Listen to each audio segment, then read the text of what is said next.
চলতি বছরের শুরু থেকে রাজনৈতিক অস্থিরতার মুখে পড়ে ইরান। সে সময় ইরানের ভবিষ্যৎ রাজনৈতিক কাঠামো কেমন হবে এমন প্রশ্ন সামনে আসে। তবে সরকার পতনের দোরগোড়ায় গিয়েও সেবার ঘুরে দাঁড়াতে সক্ষম হয় দেশটি। সেই চ্যালেঞ্জ সামলে উঠতেই বহিঃশত্রুর আক্রমণের জর্জরিত Iran.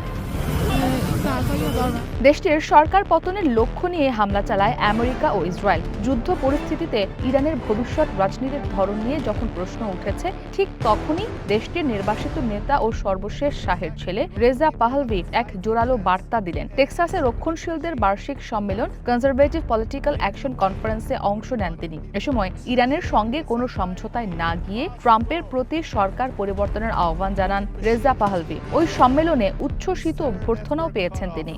And his leadership decimated. Sorry লাইফে কখন কি হয় গ্যারান্টি আছে, তাই ইন্স্যুরেন্স করুন সিটি ব্যাংকে, কারণ ইন্স্যুরেন্স করলে সিটিতে সুরক্ষা পাবেন নিশ্চিন্তে।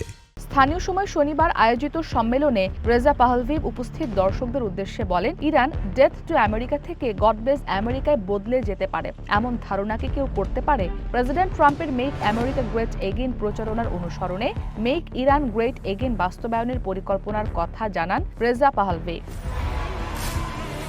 ইরান, আমেরিকা ও ইসরায়েলের মধ্যে চলমান যুদ্ধের 1 মাস পূর্তির দিনে জনসম্মুখে এমন বক্তব্য রাখলেন 65 বছর বয়সী নির্বাসিত যুবরাজ রেজা পাহলভি। এই সংখ্যাতে এখন পর্যন্ত ইরানে অন্তত 1937 জন নিহত হয়েছেন, আহত হয়েছেন কয়েক হাজার মানুষ।